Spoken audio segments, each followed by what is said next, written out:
for good reason. He is on his way out to Nashville, Tennessee, getting the journey started early. What's the report from the road, Jack? Well, we have exited out of a little bit of traffic, fortunately. So we are 6 hours and 17 minutes away. I got up early this morning, decided to get on the road. It's a beautiful day outside, and hopefully I won't have to deal with a ton of stoppage the entire drive there. But doing good, man. How are you?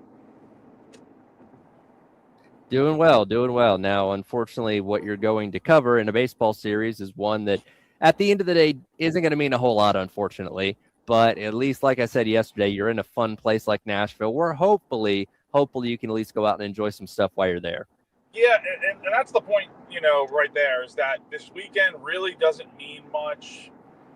Definitely for South Carolina, I would say Vanderbilt it means a little bit more for, because they're 11-16 in conference play. If they get a sweep this weekend, they're 14-16, and you're kind of looking at, okay, they probably need to win a few games out in Hoover to improve their RPI and get into the tournament. So, coming into the week, I thought maybe Vanderbilt needed to win the SEC to get into the postseason. But if they go out here, have a really good weekend against South Carolina, and then do some damage out in Hoover, they could potentially probably get in. But as for the Gamecocks, yeah, this weekend does not mean much.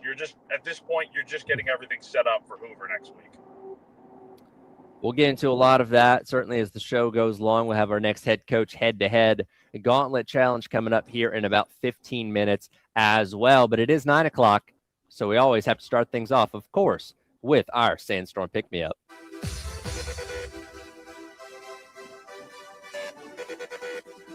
Time to get hyped. Here's your 9 a.m. Sandstorm, sponsored by George Sink Injury Lawyers. Just call all nines.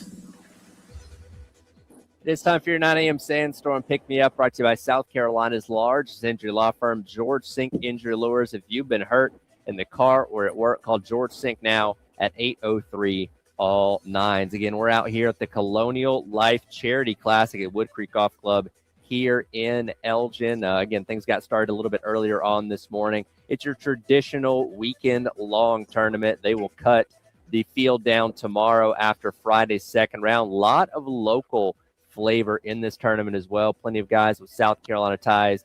That includes Jonathan Bird, who he himself has 5 PGA Tour wins. Ben Martin, Matt Neesmith, Bryson Nimmer, who joined myself and Bill Gunner on the halftime show a couple weeks ago. Nathan Franks, Christian Salzar, Scott Stevens, Trent Phillips, Carson Young, and Matt Atkins as well. So a lot of people here locally to come out and root for if you're going to be out here this weekend hanging out. Beautiful weather, obviously, today. High of about 80. I'm sitting in some bright sunshine. I think, Jack, I'm going to get a sunburn on like half of my face based on where we're sitting here because the sun is just kind of peeking into our tent. So might get a little bit of color while I'm hanging out here this morning. Yeah, I was about to say, we definitely were on the verge of getting some color a few weeks ago when we were last at a golf course, doing some radio out there. So hopefully it won't get too burnt out there. But it does look like you have a lot of shade with the tent, which is definitely good. Have you ever been out here to Woodcreek before? I have not, but it does look nice from what I've seen. It is very nice. Again, it's kind of positioned at the back of a neighborhood, much like where we do our golf events every single year. Got some tennis courts over here, obviously, and again, everybody's out there on the course. So really cool place. Excited to be out here, and I'll try and keep you updated on the scoreboard and all that kind of stuff as the morning does roll along. But again, Jack's on the road to Nashville to cover South Carolina baseball as they get set to take on Vanderbilt. And quite frankly, this is a series. I think, Jack, I was thinking about this last night. I think this perfectly encapsulates how far things have fallen with this South Carolina baseball program, because you go back to 2, 3, 4, certainly 10, 12 years ago, going to Nashville for the last series of the regular season used to have huge implications on it. You would think about a ranked versus ranked matchup. You'd think about two teams that are getting set to maybe host regionals themselves. A lot riding on a weekend like this. And obviously for South Carolina, doesn't end up meaning a whole lot. And for Vanderbilt as well, they've had their own struggles. And I was looking at the metrics that SEC baseball put out heading into this final series. They're on the outside looking in. We talked about it the other day. They're a team that really has to make their way into the NCAA tournament through Nashville next week, through Hoover next week. Yeah, so, I mean, for Vanderbilt, like I said before, 11 wins in conference play. Typically 13 is like the benchmark of like what can get you in, but over the last like 10 years or so, that has not always been the case. What it really comes down to is that RPI, and last time I checked, Vanderbilt is at 74 in the RPI, and that's not going to get it done. So they're going to need to win this series or preferably sweep this weekend, and then you look at next week, they got to go on a deep run. They probably need to get to, I would at least say Saturday, with the semifinals of the SEC tournament, to even maybe have a chance. But still, it's going to be it's a tall task. You're going to have to beat some good teams. I don't know how much winning over South Carolina, who's outside the top 100 of the RPI, really helps, but we'll see what it looks like. But yeah, as for the Gamecocks, the real thing that to me that matters this weekend is how you set up your pitching for Hoover. Like tonight, it's going to be Ant Phillips starting, and then tomorrow it's Alex Valentine, and then TBA for Saturday. The thing is, though, Brandon Stone is going to, based on what Monty Lee had to say the other day after the Winthrop loss, that two of the starters would likely pitch on the same day. So odds are Brandon Stone is going to be that guy who either pitches tonight or pitches tomorrow to get them set up for Tuesday out in Hoover. And if it's if that's the logic, it's probably going to be tonight, so that way those guys are on 4 days of rest heading into the SEC tournament. But yeah, that's the main thing. You get your pitching set up, and I think also this weekend is a good one to figure out who all you can count on. We know the main guys, but as we know with Hoover, it's 5 games in 5 days. You're going to need literally every pitcher on the roster available to go. So I think this is a good time to throw some of those guys who wouldn't normally pitch otherwise. Well, and that's why it was a good thing that we saw Riley Goodman, finally make an appearance the other day after not pitching for a month. Because you're right, any pitcher that is healthy, theoretically, if you're going to last in this tournament and you have to go in there with the mindset that you are going to be playing 5 games in 5 days, you're going to be stretching your pitching staff and your bullpen extremely thin. Again, it's had its share of issues this year. Obviously, injuries have played a big part in that as well. But yeah, you're going to need all hands on deck if you're going to survive anytime next week. Now, again, would it shock any of us if South Carolina gets bounced in game number 1? Absolutely not. But you have to go in there with the mindset that you're going to be there all week long and set up your pitching accordingly. Like, I'm talking like you need to get guys in that you normally would not throw this weekend. Like, honestly, I would kind of hope Goodman gets a start maybe on Saturday, maybe goes. I think Saturday's ultimately going to be a bullpen game just because it's TBA right now. I would like to see Riley get the start on Saturday, maybe go 2 innings, just let him go 25, 30 pitches, get his confidence right heading into Hoover. Hopefully he has a good outing. And then from there, I would really try to throw guys, since these games don't matter for Carolina, I think I would really just try to throw guys that normally just don't pitch. I'm talking like Patrick Dudley. Bryce Navarre hasn't pitched in God knows how long. Like, guys like that just don't get to throw typically. You're going to need them at some. If they're on the roster and you're not using them, I think that's just kind of a waste of the weekend here. Like, yes, I know some of them maybe haven't pitched great this year or don't pitch at all really, but you can't redshirt them at this point. Once they've already made an appearance, like, that's it. So as long as they're not hurt or anything, I would try to get them in there this weekend, knowing next week, like, if things come down to it, you're going to need those guys available.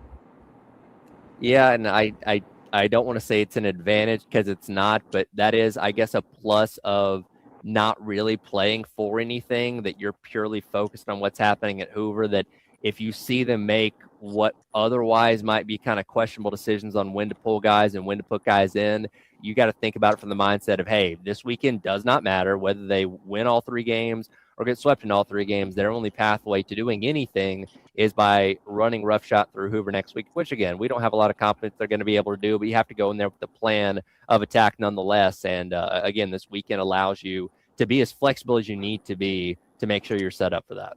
This weekend, I'm kind of imagining, like, tonight, I would think most of these starters are probably going to be like Amp, Stone, and Valentine.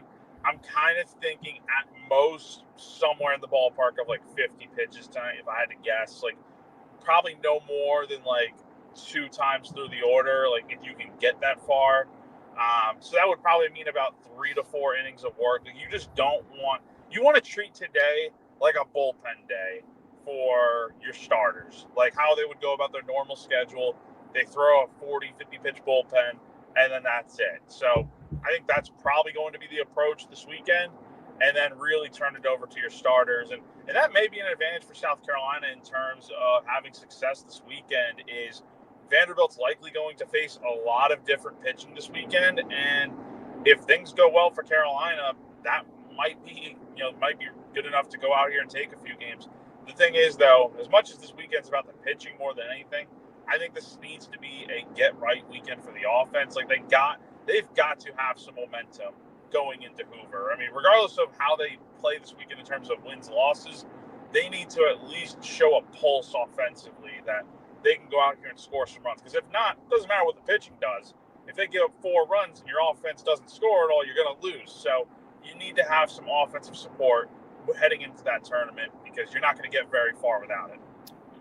Well, and the question, rightfully so, is what is the energy level like? And we heard Monty Lee sound extremely frustrated the other night when they lost to Winthrop. That that seemed like the worst energy and attitude this team's had since he took over. And we've given him a lot of credit as the season's gone on that the team has still always kind of seemed engaged and really wanting to be out there. And the other night it didn't seem that way. So is that going to be the same thing this entire weekend? Or are they truly just kind of punting things to Hoover from a mindset standpoint? It's going to be interesting to see. But as rough of a season as Vanderbilt has had, if you go in there not focused, you're going to get your butts kicked.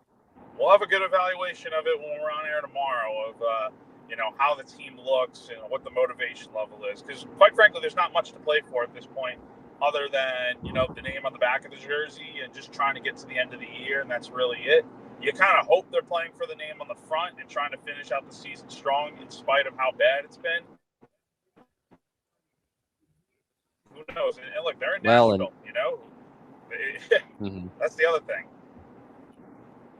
Well, I was going to say, I mean, they don't really get to go out and do a whole lot when they're not playing, do they? How does the team spend their time between getting there and when the games start? What's the downtime look like in Nashville for them?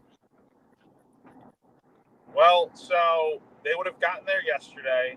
They probably would have had the night to do, whatever. I would think. Although I don't know if there's curfew or whatever. I'm sure there is curfew and all that. Because they have a 6 o'clock Central game there tonight. So I don't know. Hopefully the guys aren't. But you're there for business at the end of the day. You're there to do a job, sure. And yeah. Even in spite of how rough things have been, you got to finish out strong. Yeah. That's the thing is that you can get in your mind they're not going to be down there on Broadway, hanging out before the game or something like that. It's very much a business trip.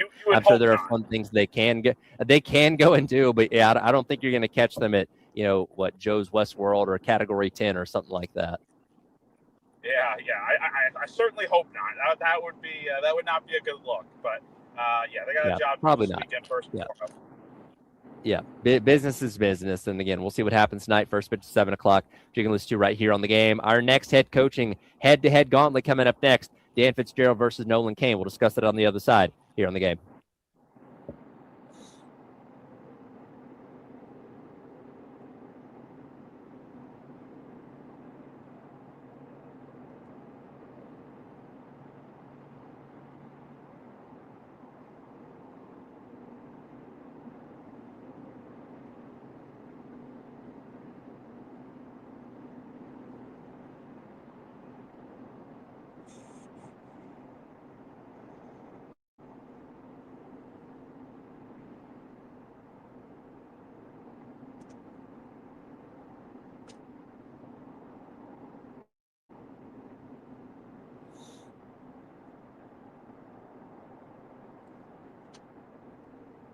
Right here for our friends over at Twin Peaks. I tell you all the time, we got another big weekend of sports coming up, whether it be the postseason for basketball, hockey. We've got Major League Baseball, college baseball wrapping up its regular season. Tons of things going on and only one place to catch all that great action. That's with our friends over at Twin Peaks. Pull up a bar stool, order yourself some delicious scratch-made food from their kitchen, and of course, don't forget about those 29-degree draft beers to wash it all down. Take in all the great sports action, enjoy some delicious food, and enjoy some delicious brews. All this and so much more with our friends over at Twin Peaks, located in the Vista at 600 Gervais Street. Get down there today, tomorrow, or whenever and enjoy. Twin Peaks, eats, drinks, and scenic views.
All right, welcome back in. It is the Extra Point.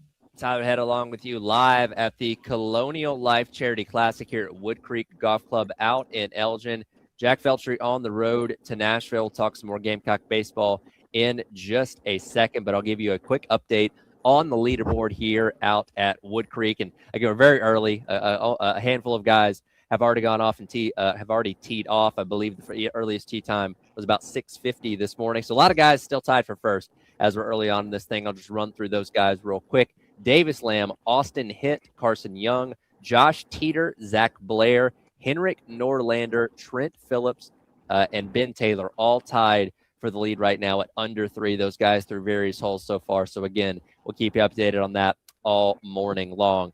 But Jack, we get to another installment of our head coach head-to-head gauntlet as we try and figure out who the best candidate for South Carolina's new open head coaching position will be coming up here in a couple weeks. Dan Fitzgerald's done a pretty good job these past couple days advancing through these last few rounds, and he's somebody that when you read the rumors and the reporting that you guys have been hearing about, he seems to be somebody that is pretty high on the list, it seems like, for this job. Absolutely, and there's good reason why we continue to advance him here, just because, as we've continued to talk about these last few days, he's just a guy that's doing a really good job taking a program that really does not have much in terms of resources and is not usually a really good baseball program, and has turned them into something out in Kansas. So he's done a really good job there, and like, if more jobs were open, I'm sure he would definitely be a name of intrigue for those jobs. But, definitely for South Carolina, a name to keep an eye on. So he defeated Steve Sabins yesterday, the head coach at West Virginia. Funny enough, West Virginia beat Kansas this past weekend, but Dan Fitzgerald advances on. Now he takes on one of the more interesting assistant coaches that's on the list of possible candidates for South Carolina, that being Nolan Cain, currently out at Texas. And again, we talk about a lot that we kind of lean more towards guys that have head coaching experience, but out of all the assistant coaches that are viable candidates here, Nolan Cain, truly one of the best ones. Yeah, there's probably like two assistant coaches that I would say to probably keep an eye on in this search. It's going to be Nolan Cain and then Will Coggin out in Georgia, who I know we'll get to eventually here in these head-to-heads. But Cain is an interesting guy because, yeah, he's been the associate head coach in Texas since last season.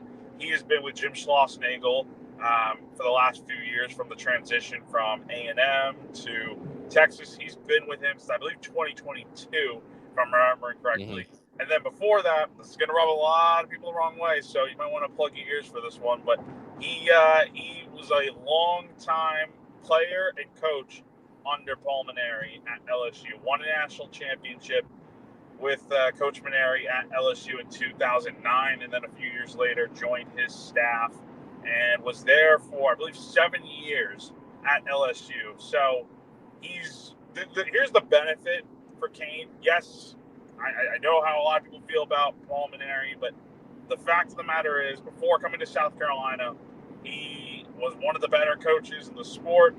He's won a lot of games, so he's probably learned a lot from working under Mainieri for a handful of years, and then obviously working with another great coach like Jim Schlossnagle. So he's gotten good experience working under two very good and well-respected head coaches in the sport.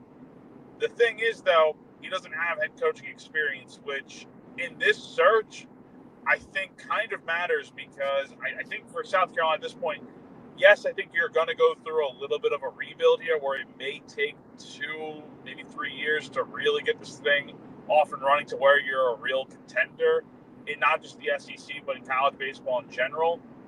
But I think maybe, from what's out there, it sounds like maybe Jeremiah Donati may be looking for a coach that is a proven winner, a guy that has done it at this level in 2026, and I think that matters a lot.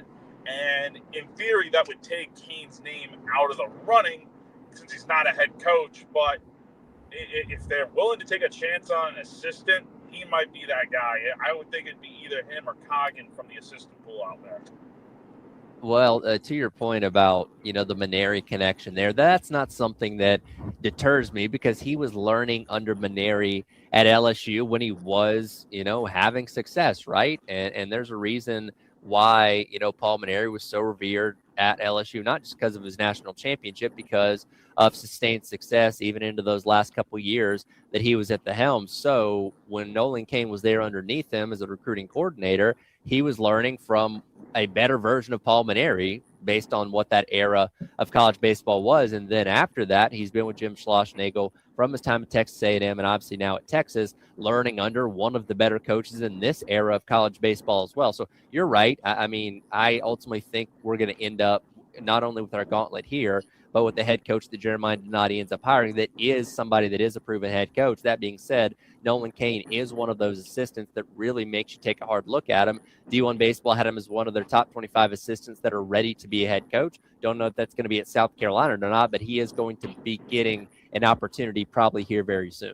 And here's the thing, eventually a school out there, a program, maybe an SEC program, like a South Carolina, is going to eventually take a chance on one of these assistants, because Cain, I think they're going to make good head coaches. It's just is South Carolina in a position right now where you can kind of take a little bit of a gamble with a guy that's never been a head coach? That's the thing here. Now, I think one of the deciding factors here is, besides the whole head coach assistant argument, is recruiting.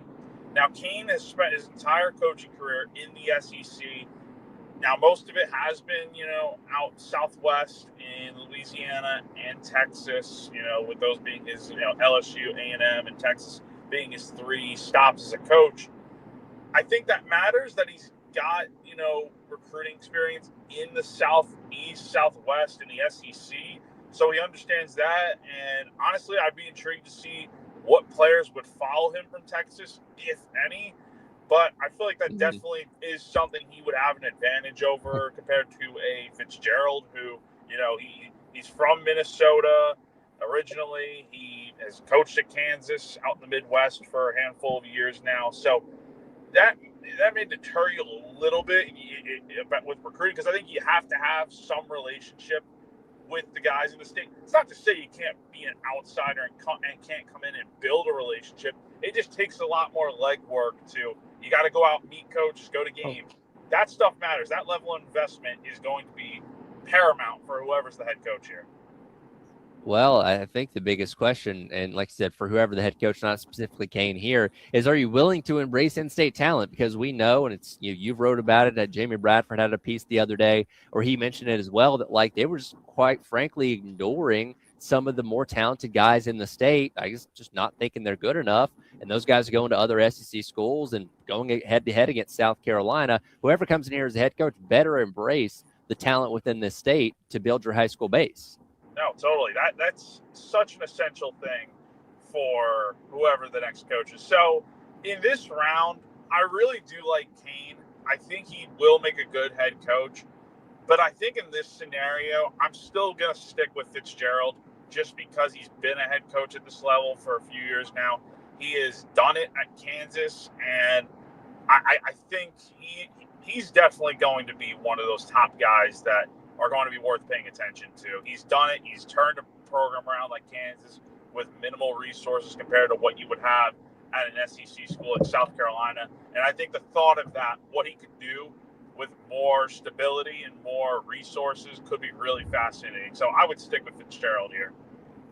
Yeah, I think that's fair. Again, I think the ultimate winner on this is going to be somebody that is currently a head coach, and I've been very impressed with what Fitzgerald's done by making that Kansas program better each and every year. Again, still in a position to maybe host their first regional in program history and maybe advance into a super regional, which they came up short of doing last year when they were in Fayetteville for the regional. So, yeah, Dan Fitzgerald's going to advance on. Again, I think he's going to keep standing for a couple more rounds of this as we get deeper into this. But, yeah, very impressed by him. And, again, there's a reason why he's rumored as one of the top candidates for this job based on what we know as of right now. But in this conversation about Nolan Kane and Dan Fitzgerald as well, I think it's always important to look at who these coaches have learned under. How important are coaching trees when it comes to making these kind of hires? We'll discuss that on the other side. It is the Extra Point.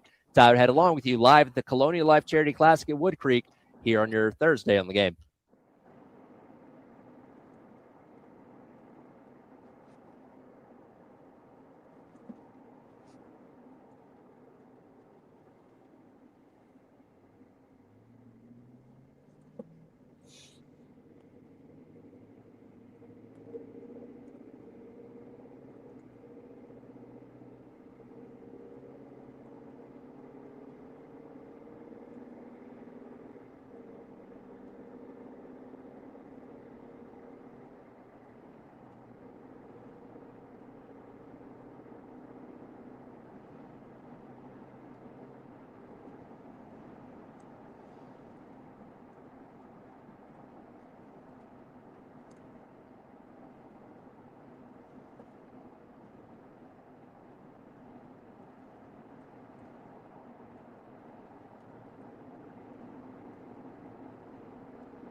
All right, welcome back in. It is the Extra Point. Tyler Head and Jack Feltry along with you here on your Thursday on the game. I'm broadcasting live here at the Woodcreek Golf Club for the Colonial Life Charity Classic for the Corn Ferry Tour. Again, things off and running already this morning. We'll keep you updated on that leaderboard as the morning does roll along. But we're talking Gamecock baseball, and again, we've really shifted our focus into this head coaching search. They'll be taking place, really already is taking place, but the hire will be taking place coming up here in a couple weeks, and we've kind of examined different elements of what's important here. And as we're talking about these candidates each and every day in our head-to-head, I really think it can be hard to maybe overlook, especially with guys that are active head coaches, who they learned under and where they've been, because there's such a value when it comes to who you've learned from in your coaching experience. And Kurt Signetti was on the Josh Pate show the other day and talked about just that, because he got the opportunity to learn under Nick Saban at the beginning of his Alabama days. And here is what he had to say about that experience of learning from the greatest coach of all time. Cut two. No, I think going with Coach, and I went with him in 2007, part of his original staff. I just learned so much. And like you said, he had a philosophy. He had been a head coach 13 or 14 years by then, right? Trial and error. And he could lay it out there where it just made so much sense. And he had an organized, detailed plan for everything. And really, after 1 year with Coach, I felt like I had learned more about how to run a program than maybe the previous 28 as an assistant. And I'd come from a coaching family. Dad's, Hall of Fame coach. But my experience with Coach Saban was invaluable. And in the sense of urgent, every day was 4th and 1 with Coach Saban.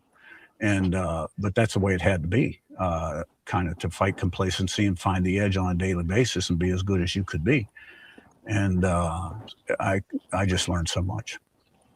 And, we can't say 100% of the success that Kurt Signetti's had as head coach is directly tied to his time at Alabama, but I'm sure that has certainly helped him out a lot, as he mentioned there, in his head coaching journey. That's obviously now gotten him to being the national championship winning head coach that he is at Indiana. So, Jack, as we look at these head coaching candidates for South Carolina, I really like to kind of dive into these trees. And quite frankly, a lot of these names we talked about, some of the names we'll be talking about here coming up in the next week or so. A lot of these guys have really, really good ties and really, really good history with who they've learned under over the years. Yeah, and I think that all matters for sure. Like, learning from the best to do it definitely does help. Like, we were just talking about with Nolan Kane, like having the experience for over a decade now of working under guys like Paul Maneri and Jim Schlossnagle, two of the better coaches during their periods of time. Like, Schlossnagle is one of the best coaches right now, and then you got Maneri back then when he was at LSU, still a few years removed from winning a national championship. He was still doing a really good job at LSU, getting the Tigers, deep into the postseason and to Omaha a few times. So, yeah, like having those experiences definitely does help, and it should be a factor when you look at all the the criteria for hiring a coach. And, again, I think we lean towards coaches that are a coach that already has head coaching experience and hopefully a lot of success at that is who's going to end up taking this job. But I came across a graphic the other day that somebody shared on Twitter, and I want to say it was from Arkansas in 2017, where, of course, Dave Van Horn was still the head coach there at that point in time. But two of his assistants were Tony Vitello and Wes Johnson. Tony Vitello would obviously go on to win a national championship at Tennessee just a couple years ago, and now coaching with managing the San Francisco Giants in the major leagues. And Wes Johnson is doing a phenomenal job at Georgia and has them playing their best baseball for the first time. Them playing some of their best baseball in nearly 2 decades there, as they're going to be one of the favorites to go to Omaha and win the national championship. So sometimes having that head coach or having that guy that was only an assistant does end up working out. Again, I don't know if that's the way we're going to go with this head coaching hire, but there is proof of concept of those things working out specifically in the SEC very, very well. The thing is, though, and I was listening to Jamie Bradford talk about Vitale a little bit the other day on Inside the Gamecocks. Like, along with the whole recruiting discussion, you gotta care enough to go out to you gotta be active in recruiting. And what I mean by that is you gotta essentially do the opposite of, no disrespect, you gotta do the opposite of what Paul Maneri and Terry Rooney, have been doing at South Carolina as far as recruiting goes, where you're going out to schools and you're going to make that extra effort to go watch a kid play. Like that's what Tony Vitello did, and it was an interesting story that Jamie had told. But you just you just don't see that here, with the current way South Carolina, things are going, and just severing ties with guys that were committed here. Like there was an overhaul of that recruiting class from that first year of guys that were supposed to come here to South Carolina. The coaching staff saying, nope, we're good. We don't want you. Yeah. And you got to make that extra effort, in my opinion, because we've seen the proof of concept is there. Like, yes, the transfer portal can be your friend and be reliable, but we've seen what has happened the last 2 years in South Carolina, where your roster is primarily built through the transfer portal, and the last 2 years it has not worked. So you got to have a foundation of high school players coming in, and right now South Carolina does not have that, and the next coach that comes here needs to reestablish that connection with those high schools and those players.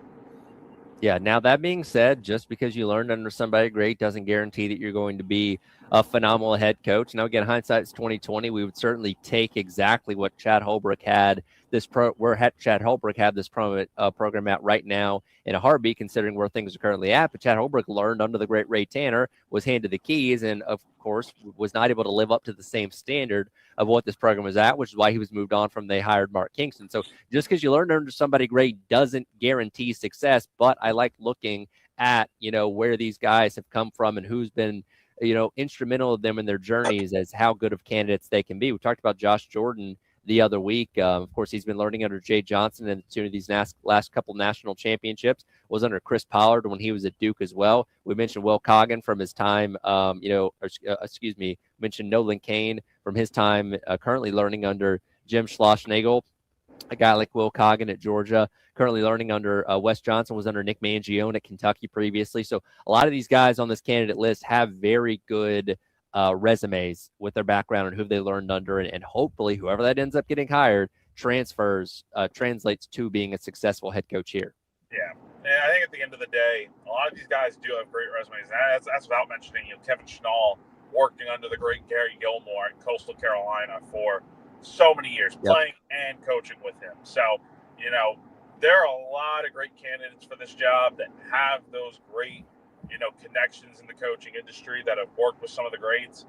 I think at the end of the day, it's just going to come down to whether or not you want a guy that's already been there, done that, or you want the up-and-comer. And that's a decision that Jeremiah Donati's going to have to make. I don't think he should shun anyone away that has only been an assistant. I think, you'd be crazy not to go out there and try to interview and get connected with Nolan Kane and Will Coggin, guys that are two of the premier assistants, and not just at the SEC, but in college baseball. That'd be crazy to not give those guys an interview. And maybe he'll be impressed. Maybe he'll be impressed enough to see what those guys can do.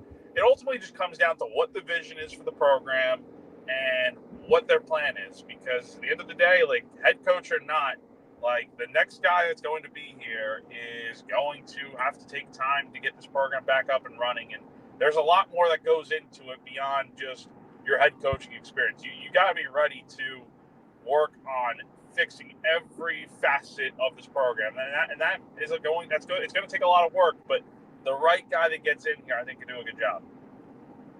Well, I imagine if we're going down the Nolan Kane route as he's interviewing him and vetting his sources, does Donati call Paul Maneri, or is that an awkward phone call? I think at this stage of the game, that's a very awkward phone call. I don't think you even. I don't know. I don't know exactly how that would look, but I would just rather call Jim Schlossnagle. Let's put it like that. Yeah. Hopefully Schloss will be able to tell you everything you need to know about him. You won't have to make the call of Maneri. Not that I think Maneri would take Donati's call at this point anyway. Yeah, so probably better off just calling the current head coach at Texas. That's probably a fair assessment. We'll come back. We'll wrap up the hour, let you know what's happening here at the Colonial Life Charity Classic. Also give you an update on what's going on with the PGA as well as the PGA Championship going on this weekend, too. It is The Extra Point. It's our head and Jack Feltry along with you here on your Thursday, live from Woodcreek Golf Club in Elgin on the game.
Hey, Jack, we got that stuff with Carly Shelton set up for the 10 o'clock hour, and it's 3 segments, not 2. So I'm just going to play it right off the jump so you can bounce at the end of this next segment if you want. All right. That sounds good. All right, cool.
basketball as they get set to obviously wrap up the regular season, taking on the Vanderbilt Commodores. But Jack, again, a lot of golf going on this weekend.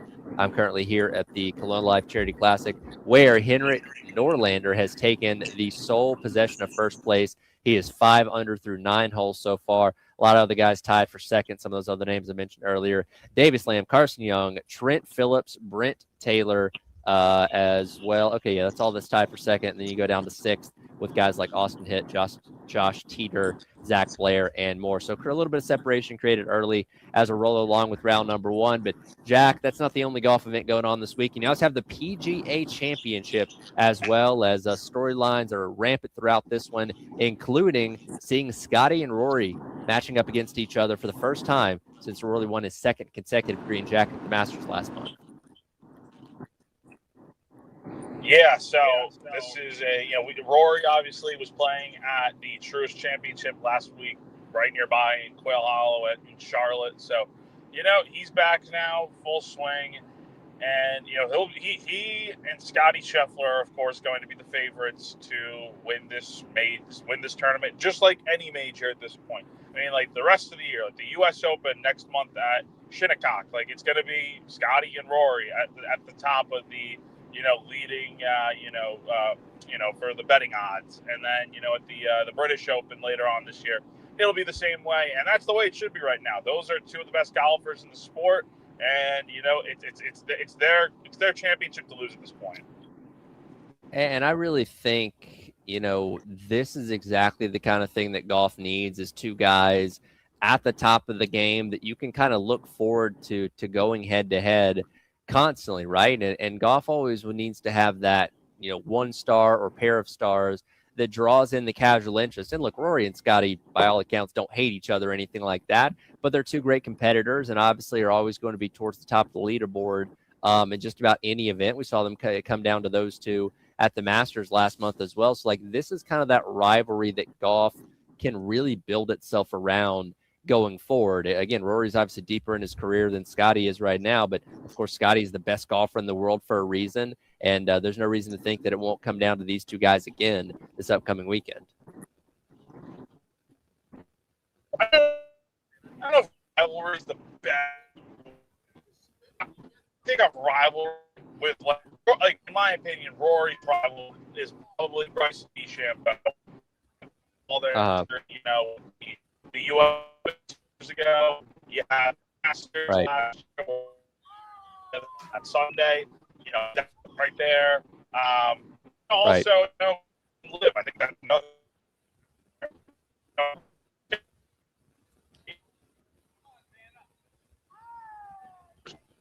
I look at it from that standpoint. They're really good. That'll hold the last 5 years dominating the sport. Yeah, no doubt. Again, and DeChambeau's obviously in that mix as well. But I just think of the fact that Rory and Scotty are kind of at both of their respective top of their games as of right now. And again, there's doesn't seem to be animosity between those two, so you don't have the blood element of this being a feud. But again, it's just two really good golfers that should always kind of be in contention with each other when they're obviously playing. Because again, this is the first time that they've been able to be a part of the same event since the Masters last month.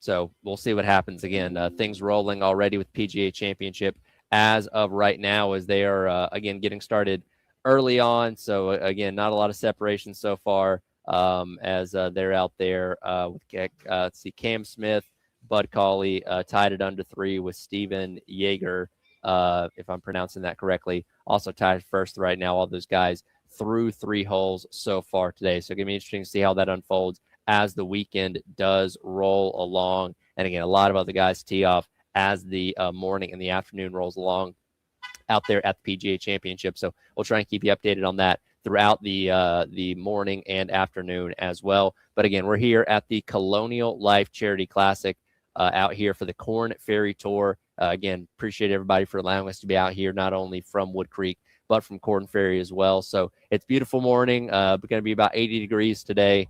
And again, we're enjoying some great sunshine. Weston Chris will be along with me coming up here in just a little bit. But coming up next, for the Garnet Trust Hour presented by Krantz Cooling, Heating, and Plumbing. Wes Mitchell sat down with Carly Shelton of Gamecock Softball as they are getting set for their regional action coming up starting tomorrow as they're out at UCLA. They'll be taking on Cal State Fullerton tomorrow night at 7:30 on ESPN Plus, and obviously hoping to advance to the Super Regionals for the second year in a row under Ashley Chastain Woodard. So you'll hear Wes Mitchell's conversation with Carly Shelton coming up in just a couple minutes as we get into the Garnet Trust Hour presented by Krantz Cooling, Heating, and Plumbing as your Thursday rolls along. Again, Tyler Head live from Woodcreek here on your Thursday on the Game.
All right, welcome back in. It is the Garnet Trust Hour presented by Krantz Cooling, Heating, and Plumbing on your Thursday. We're live here at the Woodcreek Golf Club for the Colonial Life Charity Classic. Getting you set for a full weekend of sports, which includes Gamecock softball as they go out to UCLA for regional action, taking on Cal State Fullerton in game number 1 tomorrow night. Earlier on this week, Wes Mitchell caught up with Carly Shelton, who's going to be a key player for Ashley Chastain and Woodward squad out there in that regional. Here's that conversation from earlier this week. Special guest today, getting ready for the NCAA softball tournament from South Carolina softball, second baseman, junior Carly Shelton. Carly, first of all, I appreciate you taking the time. I know there's a lot going on this week. How are you doing today? Hey, it's great. Thank you for having me. I'm doing great. I'm excited to get this going. Yeah, so you're from right down the road, right? Lexington, and you chose South Carolina actually before this staff was even here with the previous staff. You stuck around. So before we get into what's going on right now with you guys, let's go back in time a little bit. Who all was recruiting you? Who all was involved? Like, what were, I guess, the factors with your recruitment that led you to the Garnet and Black? Yes. So going through the recruitment process, I never had the idea of kind of reclassing and coming early. I had a couple schools that were interested in me. Got to think. Clemson, Ole Miss, and South Carolina were my top 3. Mm-hmm. And going through the recruitment process and kind of talking out with my family and talking with current players like in the program and everywhere, I fell in love with South Carolina. Just the atmosphere and the community and the fan base here is really cool. And I think just choosing the Garnet and Black was a great decision for me. And I think I fit in really well of just the community that it brings and like how welcoming it is. You go and you walk around campus or you go to wherever around Columbia and it's like, oh, hey, like, are you on the softball team? Like, I recognize you. And it's like, hey, like, that's awesome. Like, just having really friendly conversations with everyone in the community and like bringing the community closer is like really big and a big reason on why I chose to come to South Carolina. Obviously, for a lot of people, transfer portal is kind of everywhere. You've got teammates I'm sure that you started with and transferred out. Lots of teammates that you're tight with now I'm sure came in via the portal. So for you, someone who first of all had graduated a full year earlier, so you're younger than you would have been if you were in that class naturally. Then you have the big coaching change. You have new coaches coming in, new teammates coming in. What made you, I feel like this is a question you wouldn't used to have to ask anyone, but in modern college athletics, what made you say, no, I'm going to stick it out. I want to see what's going to happen with the new staff. And it appears the last 2 years like it's worked out really well for you. Yes, definitely. Through the whole coaching change and everything. Obviously, my freshman year didn't go as planned. I struggled a lot.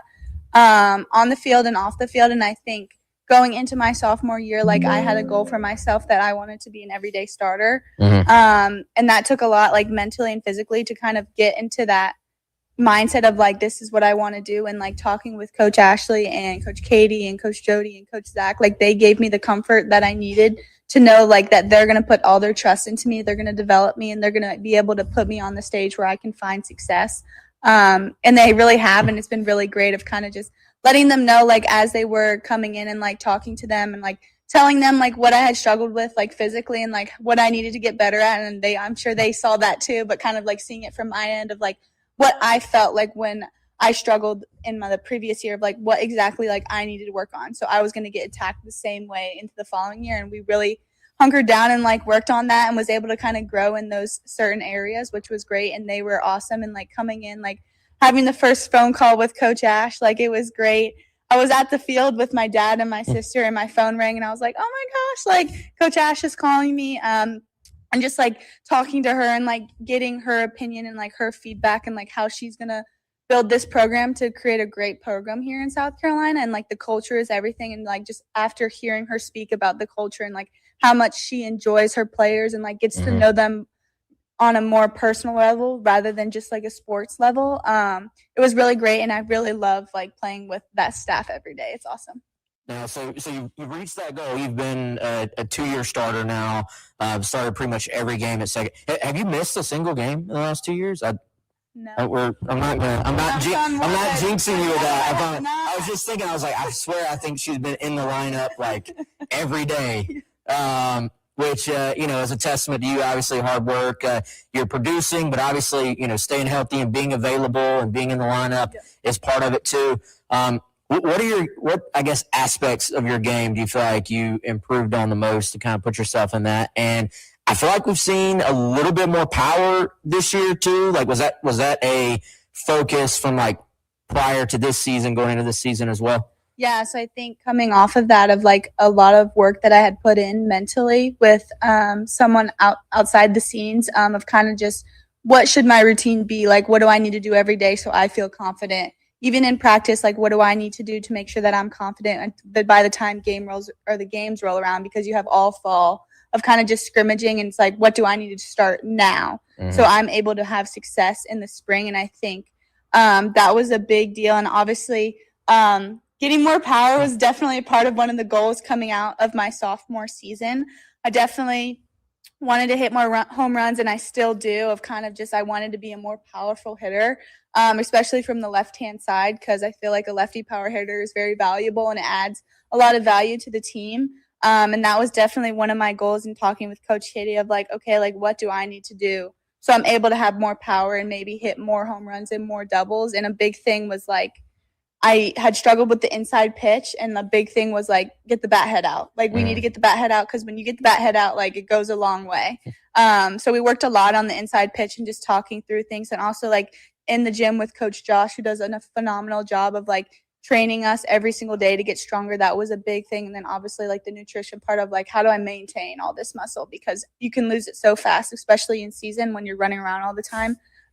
Eating, lifting, and getting to the inside pitch were my like 3 goals coming into this year for sure. Did you hit them all? You feel like you hit all the goals there? Yeah, yes. I mean, there's definitely room to grow, but I think I've gotten better, and I'm on the up trajectory of that. How much I feel like when you're playing high school ball, like nutrition, you don't maybe you did, but most people aren't really thinking about that yet. I feel like I've talked to a lot of athletes when they get to college. Yeah. That's when they kind of really realize how important just getting the number of calories, getting the amount of protein, and how big has that part been in terms of like the resources here at South Carolina and just the education of how important that part is for you? Yeah, I fall right into that stereotype. Like through high school, like I did not have any focus on my nutrition until I got to South Carolina, and it became a big focus of mine, especially working with Jeremy, who was our nutritionist, and he works with women's basketball too, of like, okay, like do I need to take creatine? Like do I need to drink, how many protein shakes do I need to drink a day? Like what should my protein intake be? And like getting on top of all of that while balancing, like we do body comp, so like breaks down your whole body of like how much muscle do you have, how much fat, and like breaking all of that down to get to the numbers of like, okay, what exactly do I need to eat every day so I can maintain and still grow my muscle? And it, like the resources that we have here at South Carolina, like is amazing. And like even doing a body comp, like that is awesome. And it just showing the breakdown of your body, like the resources that we have here are like awesome. Even like the snacks that we have in the field house, like it's great. Like you go upstairs to the kitchen, it's like always stocked with snacks. And even in our lobby, like we have snacks all laid out, and we have Gatorade, we have protein shakes, like we have all the stuff that is needed for success, which is really great. You just walk in and you're like, oh, I'm hungry, maybe I need to go get like a bagel or something from upstairs, and it's really good.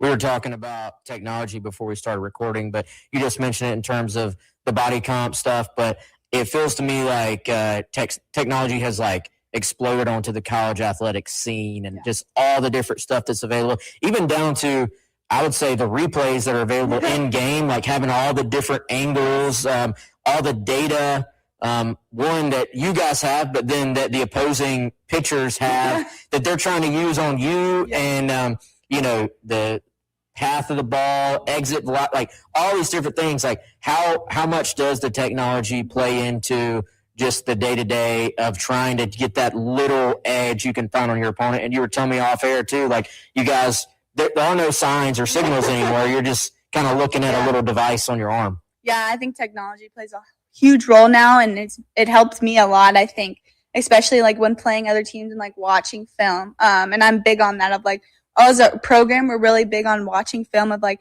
how do these pitchers, like these pitching staffs attack certain hitters, and kind of putting yourself in a category of like, okay, I would assume they would treat me like this hitter. How did they attack her? And also like the technology, like we have machines in our batting cage that run through an iPad, and you can put in like the exact spin rate of if you have like an exact spin rate of a pitch, and it replicates that. It simulates. It simulates a picture. Like if you have ball flight, you can put her exact numbers in, or you can just put like a regular curveball in and put like the regular numbers, and it simulates exactly what it will look like, and it gives you such an advantage of like, okay, like you might not have the pitcher's exact numbers, but you know she throws a drop ball. Like you put in the drop ball numbers, and it's like it's almost like exactly of what you're gonna see in the game, and it adds that extra layer of like, oh, like comfort almost of like, okay, like I've already seen this 100 times through the week, like I'm ready to go. And even like the technology with all the cameras and like just watching film, like even pulling film from other teams of just like, because I think the camera, I don't know if this is right, but I think camera access, like everyone has access to all the cameras, so you're able to pull film from like when they're playing at different stadiums and everything, and the scouting like is really good. And it's also good for our players ourselves to go back and watch our own film of like, okay, like what did I miss, or like what can I do better, or like what did I do good, like how did she pitch me on Friday, and how is she going to attack me on Sunday, of just going back and watching, okay, like she attacked me with this certain pitch, how is she going to bring that pitch back out on Sunday when we face her again. I think that's like a really big deal. Like that's something that I really like to look at, is like, okay, she attacked me like this on Friday, she got me out with this certain pitch, I'm assuming she's going to go to the same exact pitch when I face her again, so this time, like, what do I need to do different so I'm able to make an adjustment? All right, we'll come back with more of West Mitchell's conversation with Carly Shelton as the Garnet Trust Hour presented by Krantz Cooling, Heating, and Plumbing rolls along on your Thursday on the game.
All right, welcome back in. It is the Garnet Trust Hour presented by Krantz Cooling, Heating, and Plumbing, and we're live here at the Colonial Life Charity Classic at Woodcreek. We'll keep you updated on that all morning long, but we're continuing our conversation that Wes Mitchell had with Gamecock softball's Carly Shelton earlier on this week as they get set for regional action coming up tomorrow.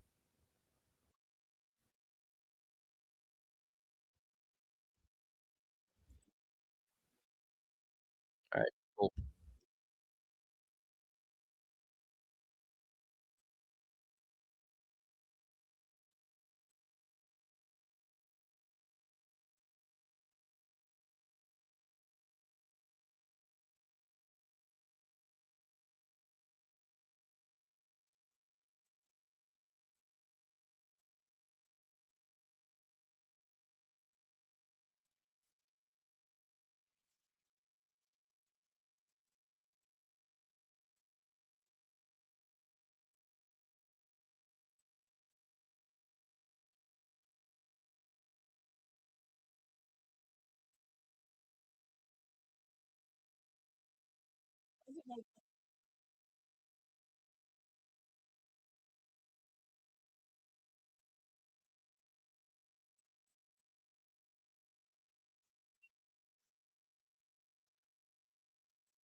We'll have the last bit of Wes's conversation with Carly Shelton coming up on the other side. It is the Garner Trust Hour presented by Krantz Cooling, Heating, and Plumbing on your Thursday on the Game.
Welcome back in, Krantz. Current Trust Hour presented by Krantz Cooling, Heating, and Plumbing. A few more minutes now of Wes Mitchell's conversation with Carly Shelton from Gamecock Softball earlier this week.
You can just take it to break.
All right. All right, welcome back in. It is the Garnet Trust Hour presented by Krantz Cooling, Heating, and Plumbing.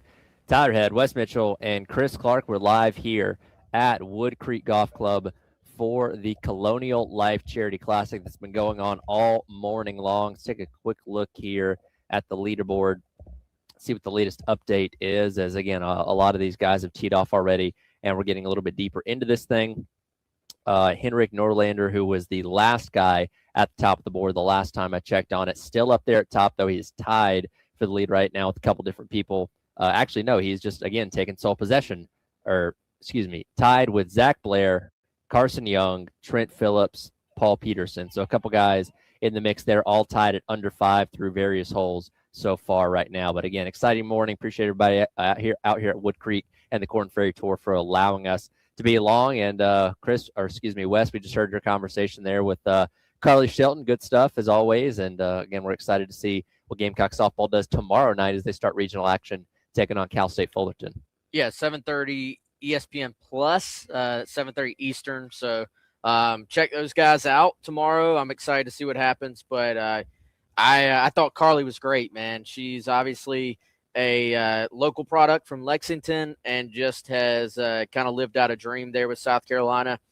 Hopefully I didn't jinx her. She started pretty much every game the last 2 years. Like, she's been in the lineup.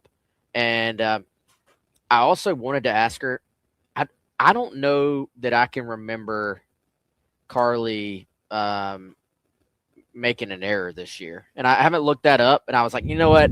If I ask her that and then she boots a ball, it's on you. It absolutely will be on me. Hashtag fire Wes Mitchell. Yeah, but she's been great, man. Like, I think there are some people in the lineup that maybe get a little bit more attention, but Carly has like consistently been really, really good for them. So happy for her. She's obviously worked really hard to get where she's at, and just a great interview, man. Some interviews, Tyler, as you know, you got to pull some teeth. Other interviews, you just steer them and let them go. Carly was awesome to talk to. I'm trying to think. Her, we've had obviously Ari Rhodey on a couple times, Jory Hurd. We've got like half the team in for interviews at some point over the past couple of years. Lexi Winters, Ross. Yeah. So we've gotten pretty well versed on the softball team this past year or so. Yeah, hopefully they can get through this weekend, and maybe we can get somebody back on next week, and they'll still be playing. We talked about it earlier this week, Tyler.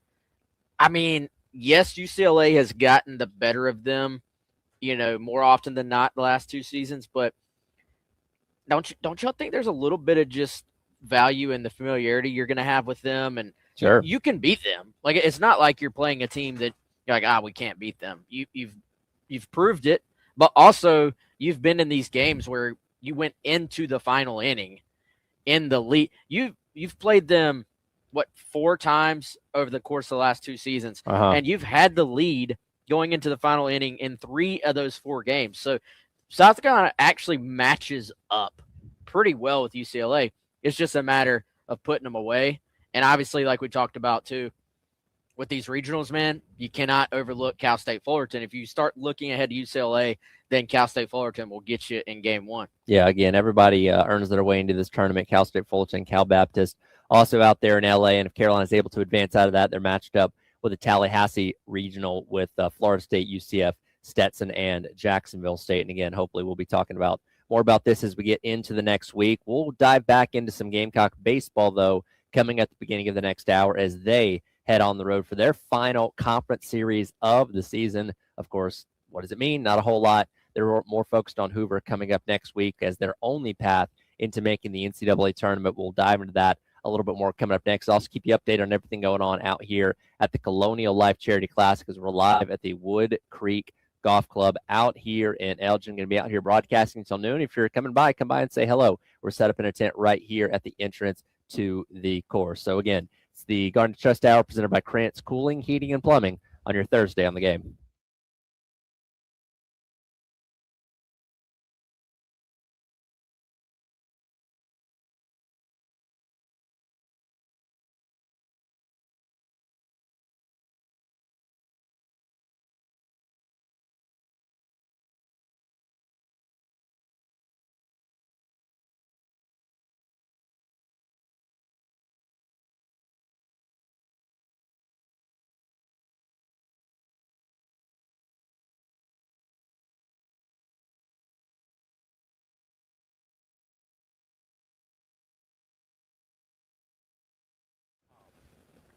All right, everybody, let's tell you about our friends over at Krantz Cooling, Heating, and Plumbing. As always, the presenting sponsor of the Garnet Trust Hour on Tuesdays and Thursdays here on the game. And if you heard an extra service in there, that's right, our friends over at Krantz have now added plumbing to the line of business. So, KrantzCooling.com, Krantz cooling with a K, KrantzCooling.com. That's where you can go, of course, to get the same HVAC services that they've been giving to Midland's businesses and residents since 1983. That's a family-owned business over at Krantz Cooling and Heating, but now they've added plumbing. They've been out to Wes's home. They've been to my home. We love people working with people here on the show that have provided services for us. We can trust them. So can you. That's KrantzCooling.com or 803-672-3224. Heating, air, plumbing, maintenance, repairs, new installations. They can handle all of it for you. That's KrantzCooling.com. Check them out today.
All right, welcome back in. It is the Gamecock Central Takeover Hour presented by Firehouse Subs.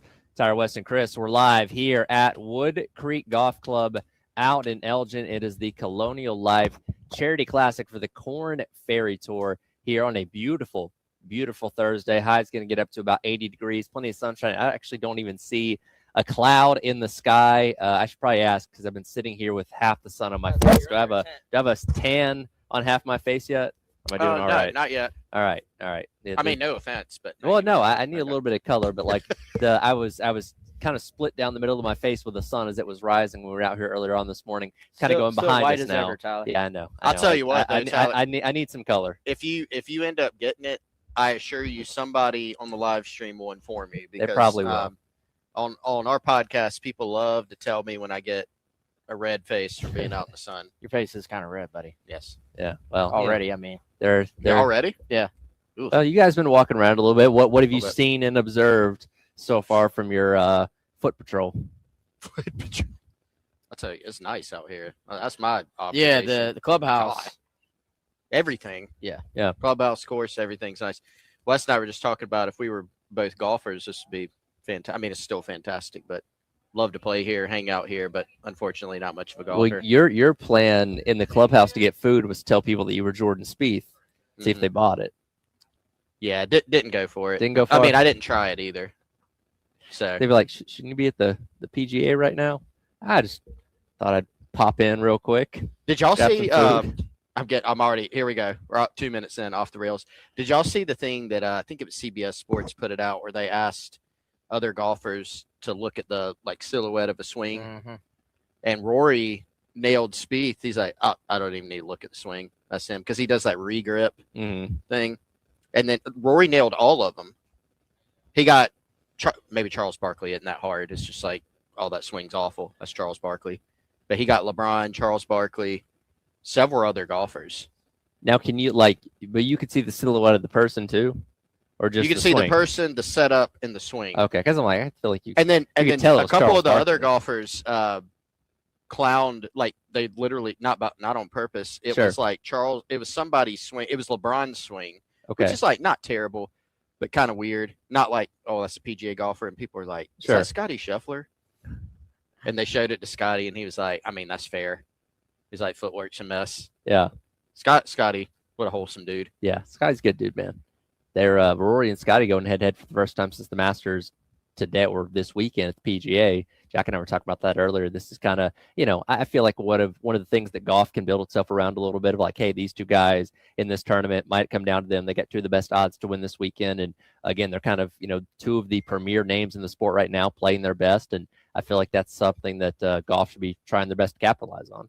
Yeah, definitely. And, you got all the stuff with Live going on right now, and so definitely a time to capitalize. But this is a great event. It's fantastic out here. They've done a great job with it. Well, and for those that are not familiar, the Korn Ferry Tour is essentially like the AAA of golf, where these guys are trying to earn their way onto the PGA Tour. There are some guys here that have been on the PGA Tour before, even some that have won too. But it's a flux of back and forth for some of these guys. So you're trying to put yourself in position to get yourself on the tour for the next upcoming year. And in fact, I do have some trivia for you guys for this as we start off the show. We'll talk some Gamecock based on all that coming up in a minute. Can you guys tell me what Korn Ferry is, the sponsor of this tour?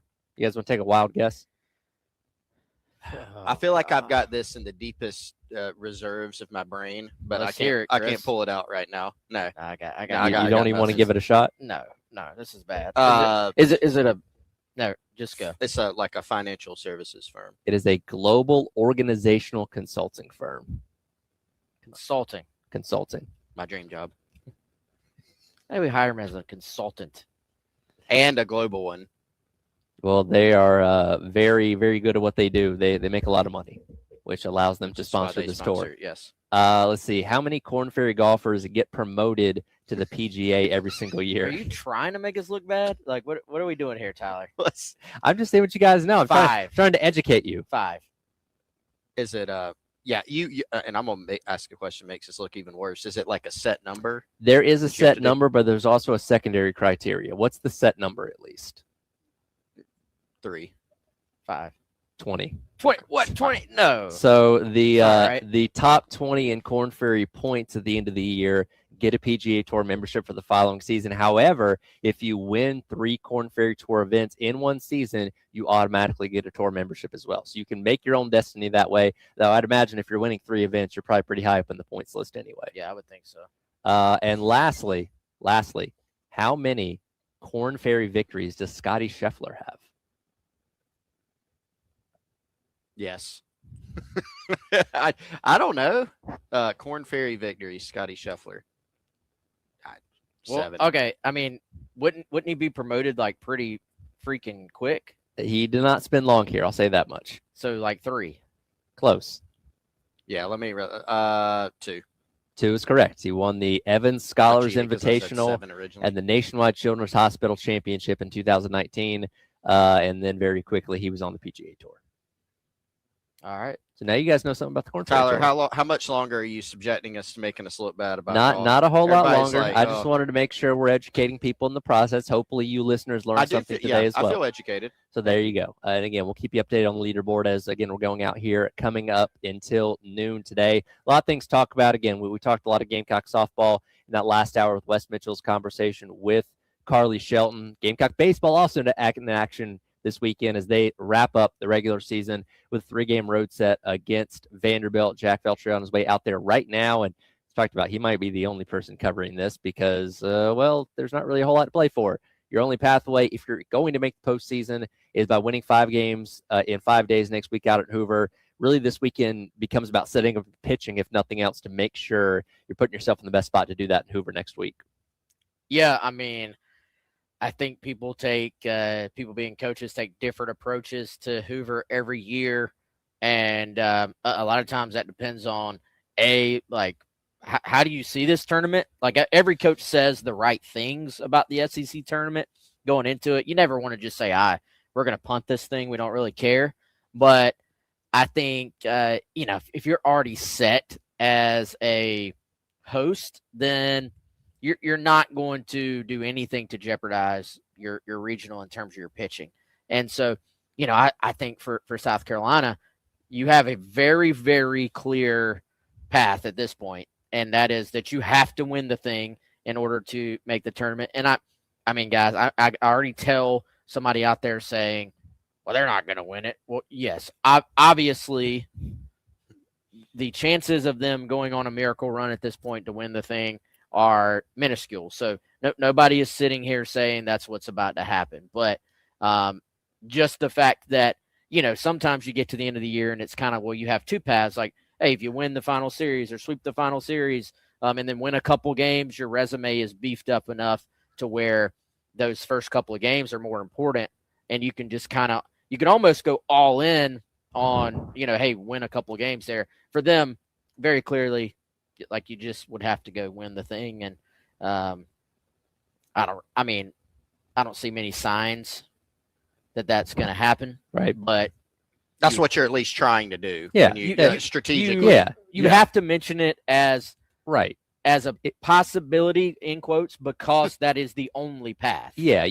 Nobody goes into this thing like, well, we're going to be one and done, so do whatever. Like, no, you have to go in there with a plan of like, all right, if we're going to win this thing, here's how we can stretch out our pitching through the next 5 days, which again, you do by setting up this weekend by not completely taxing a bunch of arms. So I don't expect to see, and again, it's going to be Amp Phillips starting tonight, Alex Valentin tomorrow, and TBA coming up for game number 3 on Saturday. But I wouldn't expect anybody to go super, super deep into this thing. So you're going to use a lot of arms to allow everybody to be available for next week. Well, and on the other hand, you've got Vandy, right, who, right now they're sitting at 29 and 24 overall. They're 11 and 16 in conference. The best that they can finish with a sweep, of course, is 14 and 16. Right now, they're outside the tournament. Correct. From all projections. Are they going to get some huge lift by beating South Carolina? I mean, God, you hate to say that, but that's just the reality. By sweeping South Carolina at home, getting you to 14 and 16, what would that be? 32 and 24 overall, and then pending what you do in Hoover. So that's what Vandy's thinking about. Vandy's thinking about, we have to find a way to win as many games as possible. If you're the Gamecocks, I don't want to say, you always hate to say in athletics and sports, game doesn't matter. Right. But if you're Carolina and if you're Monty Lee, are you really sitting there thinking about, okay, what moves can I make to make sure, give us the best chance possible to win this game? You're thinking more about how can we try to win, but how can we save our arms to give us any shot, the best shot? No, doesn't matter how low the percentage is. when you get to the tournament. Well, it's kind of like, we talk about this a lot. Like, let's say you're playing a 3-game series, and on Friday night, you're getting beat by 10, 11 runs. You're just trying to piece it together to the end because you're not going to win that game, but you're not trying to burn yourself up for the rest of the weekend by using a bunch of other pitches. You may bring in a position player or something at that point in time just to get you to the very end or to the run roll or whatever it may be. So kind of a similar thing this weekend that, the wins necessarily don't matter for Carolina because that doesn't improve anything for them. The ultimate goal is next week at Hoover and making sure you're putting yourself in the best position. So as I said to Jack earlier, if you see some things that you're like, why'd they pull that guy earlier? Why are they going to this guy at this point in time? It's all planning for next week. The blowout loss in the final game of the Maneri era. The one thing that Maneri said that I actually thought was defensible that people jumped on him about was he made some comment basically about, well, we were trying to win the next two. Right. And people were like, what, how could you? But you see that in baseball all the time. That game was so out of hand to start. Mm-hmm. We even see this at the high in MLB. If the game is out of hand, you don't say, hey, guys, don't try to win the thing. But your pitching decisions, you completely punt the game for the rest of the series. And that's what happened in that game after it was already completely out of hand early on. So, I think you go try to compete because part of this is, don't you want to have some semblance of momentum, if possible, going into the SEC tournament? Yes. But you're not going to, like, they've already set the pitching up to where, they're basically going to kind of piggyback one starter with another starter, they've said, which I think makes sense. It almost is like throwing a bullpen as opposed to going out there and saying, hey, go throw 115 pitches. Sure. Again, first pitch tonight coming up at 7 o'clock, pregame coverage starting at 6:45 right here on the game. We'll obviously talk about whatever happens tonight in game number 1. Look ahead to the rest of the weekend coming up tomorrow. But we're continuing to get closer to seeing who the next head coach of South Carolina baseball is going to be. What is the most important quality in that next head coach? We'll discuss that coming up next. It is the Gamecock Central Takeover Hour presented by Firehouse Subs on your Thursday here on the game.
All right, welcome back in. It is the Gamecock Central Takeover Hour presented by Firehouse Subs. Tyler, West, and Chris along with you here. On your Thursday, we're live at the Colonial Life Charity Classic here out at Woodcreek in Elgin. Beautiful morning so far. And again, we'll keep you updated on that leaderboard as the morning does roll along. But guys, we're talking Gamecock baseball here. Again, there's no really reason to dive into this series against Vanderbilt. We know what the situation is. We just talked about Hoover's the only goal really both these teams have in mind, because they're not projected right now at all to be in the postseason outside of winning that tournament coming up next week. But we're continuing to get closer to making a new head coach hire.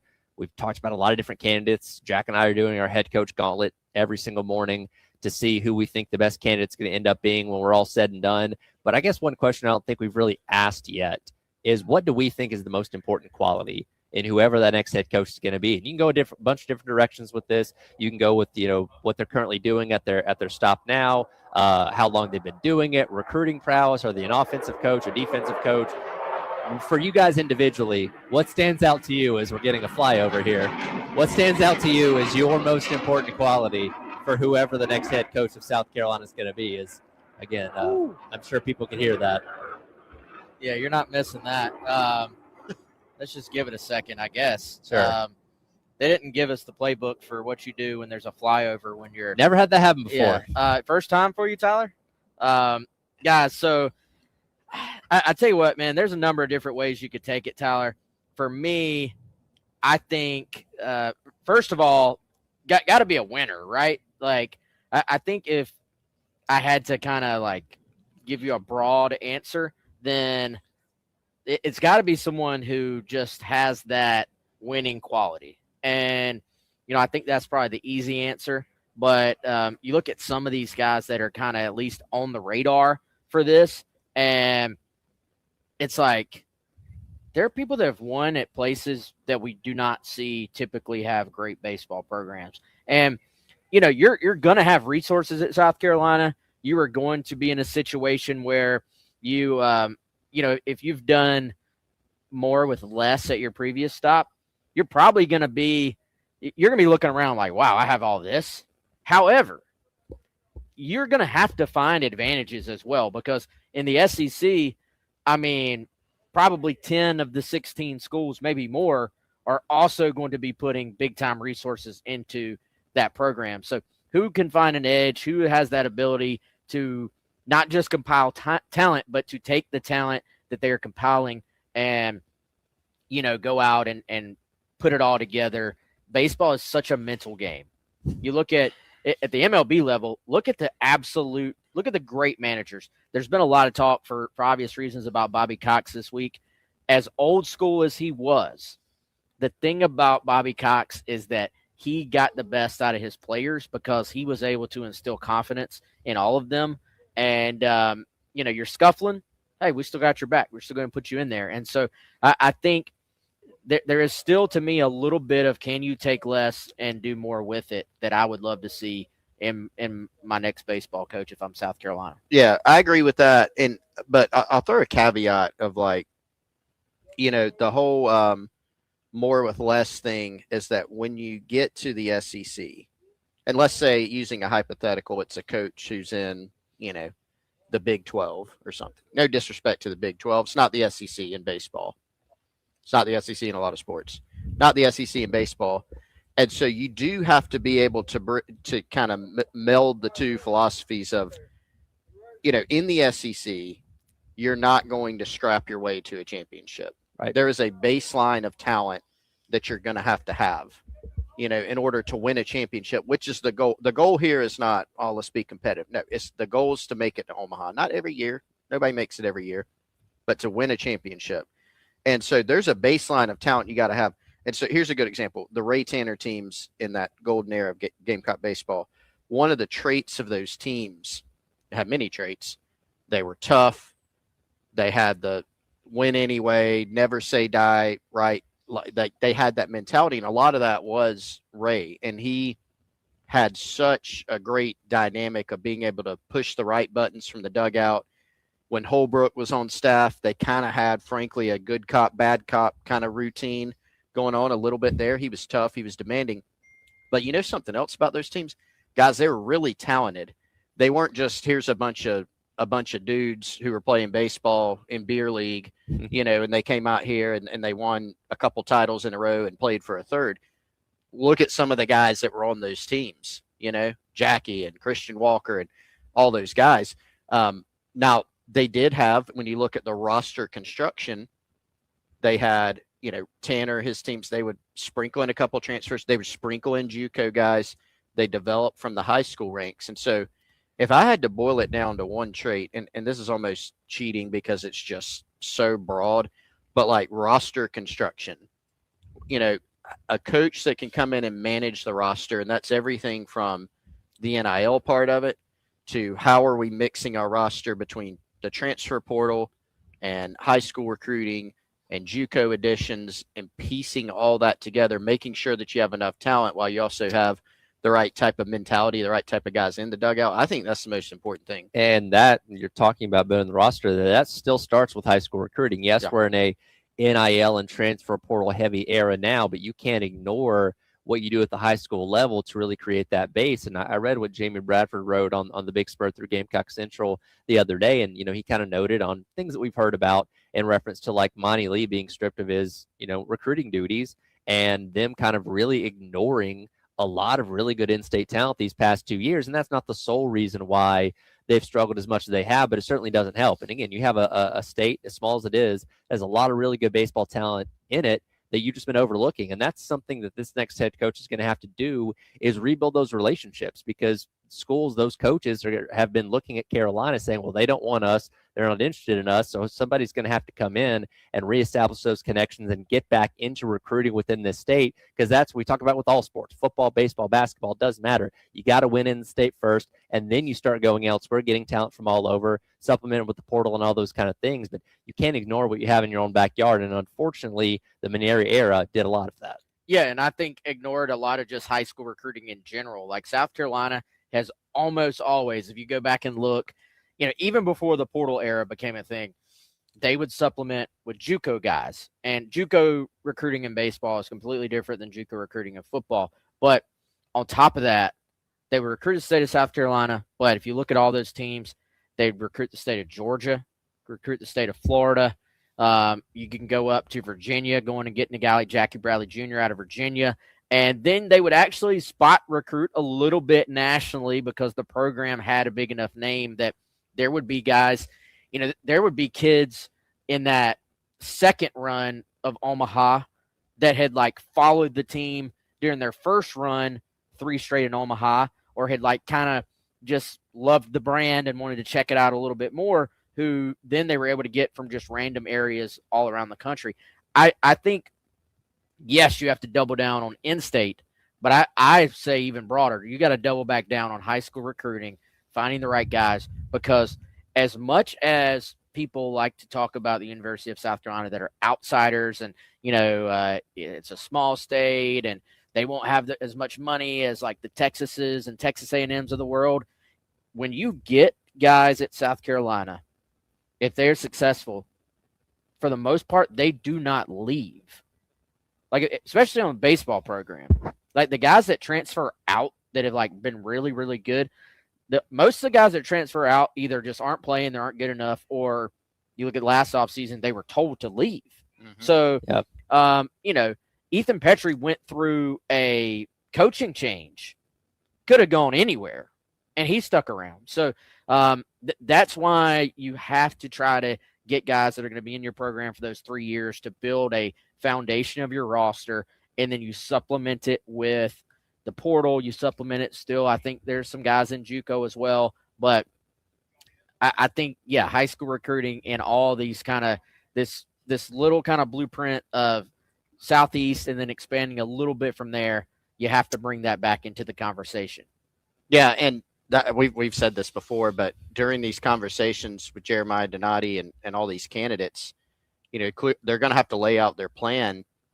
I don't think anybody is going to expect in the fan base you got to be in a super or bust in year one of the new coaching tenure, right? But you are going to be expected to show progress, improvement, and that's fair, right? Especially with where you are. You're not going to come in and be expected to finish last or almost last in the SEC in year one.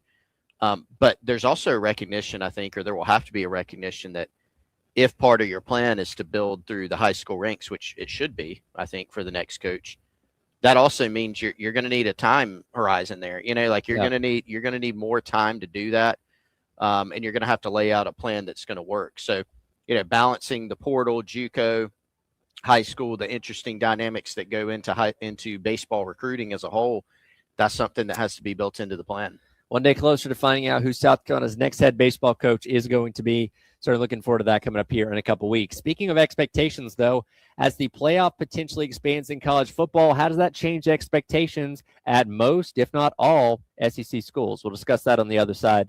It is the Gamecock Central Takeover Hour presented by Firehouse Subs, live from the Colonial Life Charity Classic at Woodcreek and Elgin here on the Game.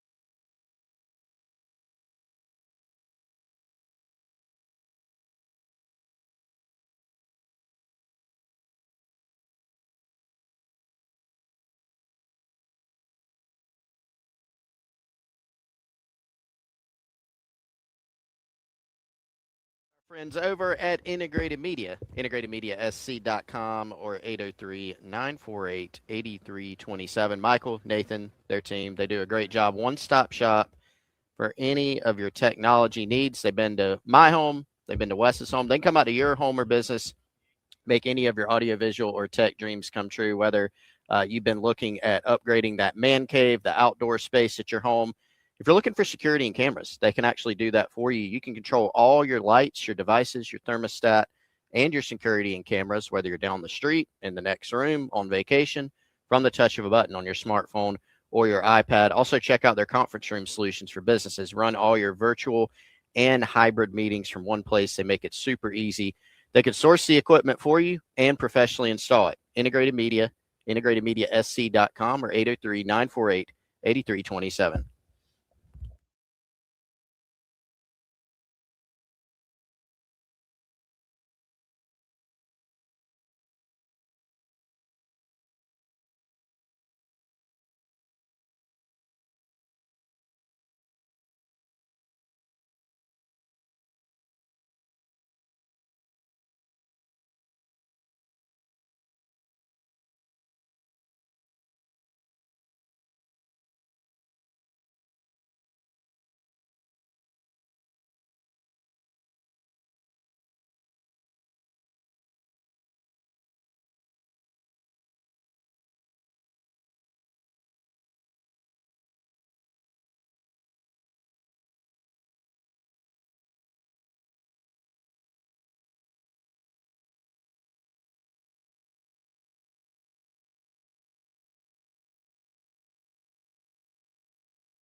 All right, welcome back in. It is the Gamecock Central Takeover Hour presented by Firehouse Subs. Tyler, West, and Chris live at the Colonial Life Charity Classic here at Woodcreek out in Elgin. The tournament is ongoing. I think just about everybody's teed off. Still got a few more, I think, going off here in just the next couple minutes. Zach Blair currently sitting at the top of the leaderboard right now at 600. We'll talk with one of the organizers of the event coming up at 11:45, get more details on this and obviously the impact it has here locally in the Elgin area of South Carolina. But again, appreciate everybody allowing us to be out here today. Guys, you heard that the college football playoff might be expanding in the very near future? Is this news to any of you? That's the word.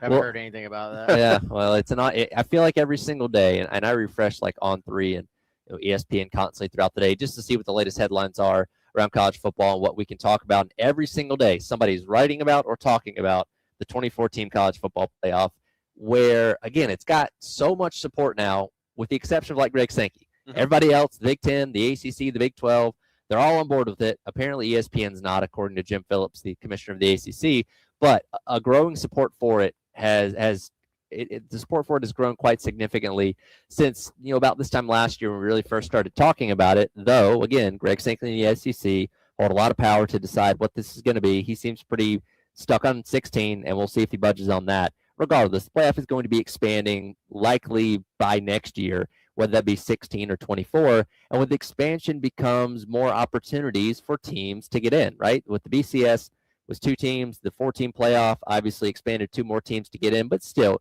you had to be a undefeated or 1-loss team to even think about being in that kind of run for the championship. When we've gone to 12 now, you can expand it out to 2 and 3-loss teams depending on your circumstances. And if we go to 24, you're talking about teams with 3, certainly maybe even 4 losses getting an opportunity. And it begged the question in my mind, if we get to 24, say in 2027, does every SEC team look at this and say, hey, that's something we should be in? Obviously, not all 16 can get in every single year, but I don't think there's any program in the SEC that looks at that and says, there's no reason why we shouldn't be in that kind of tournament with how big it is in the conference that we play in. Well, I think just from a literal standpoint, what do we always talk about in college football? Are you a top 25 team? Yeah. And so now we're talking about, one spot over the top 24 teams in the country. Now, it won't always be the direct top 24 teams, of that top 25. But I think, we've been talking a little bit of softball today. It in a lot of ways may be a little bit like the way things are in softball now, where the league is so strong that people, if you finish over 500 overall record, not even in SEC play, in softball, and you're an SEC team, you get in. And so, what is the standard gonna, if you're an 8-4 SEC team, that probably puts you right on the verge of the top 25 in a typical year, as long as you've played a decent schedule and you're not Missouri. So I think if you're in a situation where Nice. Catching strays, but just threw that in there. Well, they don't play anybody every Right. year, but I think it does set up, but it changed the expectations a little bit. I mean, we're doing away with the SEC championship, right? That's got to happen. That seems like it's on the chopping block, though Sankey's been resistant on that. Yes. But I feel strongly that it's probably going to go away more likely than not. I mean, you're already at a point now where it's actually easier to make the tournament, make the playoffs, I should say, than it is to win an SEC championship. Yes. So, I mean, that's crazy to think about, and that's going to shift even more. And then, of course, now it sounds like there will just be a regular season champion. Yeah, and just as a, not an old head, but a little bit older, just didn't just start watching college football last year. And so this is, I'm used to the SEC. I like the conference championship games. Sure. I like the fact, take all practicality or how it fits into the model out of it. I like a champion to be crowned at the end of the season, say that team won the SEC, right? Because they won the SEC championship. And Beamer talked about that at the Columbia Garnet and Black Road Tour, road trip stop in Columbia, is that, hey, I like having the SEC title game. I've, as a coach, I've been a part of conference championship games at multiple different places. He referenced Oklahoma and the Big 12, of course, Georgia, Virginia Tech. He likes that part, and and I do too. But how practical is it to have that if you have a much expanded playoff, a calendar change, which I think, man, I feel like almost everybody's on the same page of wanting, the college football season to end closer to the beginning of January as opposed to, mid-January, or if you're expanding this thing, somehow pushing it out even later. But I do like having that, right? And so to go back, circle back to your question, Tyler, of like, how do these expectations change? I think for coaches, and I thought it was interesting, Shane Beamer said, hey, we haven't really talked about it as SEC coaches a lot. And this is going to sound ironic, kind of above their pay grade, I guess. Yeah. They make millions of dollars. Yeah. Their opinion doesn't matter. Doesn't matter as much. It's It's about the conferences, and TV is basically in revenue. That's what's going to drive this. But for coaches, they're probably going to take the stance of, hey, to your point, Wes, we go 8-4, we're probably in the playoff. Then you can say, hey, we made the playoff. I need a raise, Yep. And it practically beyond that gives you an opportunity to get in the playoff and see what happens. Think about, South Carolina's 2024 team. If we had an expanded playoff, that team would have been in, and we don't know for sure because it didn't happen. I think we all believe that team probably could have done some damage in the playoff if they would have made it. You never know. That's the point of a playoff, to see what happens. South Carolina would have got in under that scenario. So I'm sure, for a coach like Shane Beamer, you were thinking about, all those things. How does it change expectations? Well, on the athletic department side, on the fan side, generally fans are going to say, and there's levels to this, we want you to be a top 25 team. That is kind of a measuring stick. Now that would flip to, you didn't make the playoff for 3 years. You probably need to go. You know? Yep. Yeah, because again, you're in the SEC. Realistically, if you're 8-4, you're probably going to be somewhere around the top 25. Which again, based on assuming you're ranking things, you're taking teams ranked 1 through 24, likely putting them in the playoff, then that should get you in the tournament. Now, yeah, for it's like Carolina, are you mean every single year? Maybe, maybe not. But you realistically look at a 5-year stretch and be like, hey, making it 3 out of 5 years isn't a crazy expectation now because this thing's expanded out so much. And I think you'd say the same thing for Vanderbilt and Arkansas, Kentucky, all these other teams that historically haven't been anywhere close to that. When you expand it out far enough, it's like, hey, just get to this little threshold here of 8 wins, and you're probably in a good spot, which again isn't unrealistic for any team in the SEC to expect or want their team to achieve. How much do y'all think, though, that the line for the conversation of, oh man, they deserve to get in, just gets expanded out to the 25th, 26th, the 27th. 30th best team. They absolutely deserved it. 7-5 Northwestern really got screwed by getting left out of the tournament. Well, and how is this thing actually going to be structured? Is it going to be the top 24 teams based on our criteria for what a top team is, or is it going to be more like things are now, where it's the top 4, top 4 SEC teams and the top 4, and then there's going to be how much are they going to just leave fate to kind of let it be how it is versus building in spots for certain conferences? I think that conversation might actually be more important than even what the number of teams is. Yeah. And then, sorry, Tyler, and then how the committee structures, the conversation that happened after the 2024. Well, really, it's happened every year. Sure. The strength of schedule, FSU going undefeated, getting left out. Then the playoff expands, right? Then South Carolina gets left out. But whatever you think of that, like, it was an actual conversation. You may be on the side of they got hosed. You may be on the side of no, that's fair, or somewhere in between. But that is always a conversation of what is the what are the baseline built-in criteria for playoff selection? And then when it does get kicked down to the committee, what are they looking at? Is it record? Is it strength of schedule? Can you try to streamline that so that each time the committee changes, you're not getting a new set of rules? I feel like that's something that needs to happen too. Yeah, we'll see what happens. Again, it's an ongoing debate that seems to be coming up in headlines every single day, and we'll see if they can decide on anything by their deadline of December 1st coming up later on this year. We'll come back, wrap things up from Woodcreek and the Corn Ferries Colonial Life Charity Classic. Get more insight into this event. Its effects here locally coming up next. It's the Gamecock Central Takeover Hour presented by Firehouse Subs here on the Game.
All right, welcome back in. It is the Gamecock Central Takeover Hour presented by Firehouse Subs. Tyler, Wes, and Chris been hanging out here all morning long at Woodcreek in Elgin for the Colonial Life Charity Classic. It's been a beautiful day. Kept you updated on the leaderboard as the morning has rolled along. And now we're sitting down with Gene Hallman, the CEO of Inventive Sports that is running things out here. Gene, first of all, appreciate you allowing us to be out here, and thanks for joining us. Thank you. It's good to be here. My hometown. So Yeah.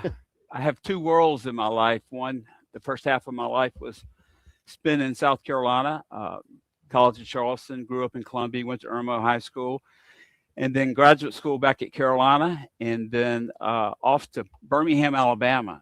Spent my second half of my life there. So my worlds have never intersected until this week.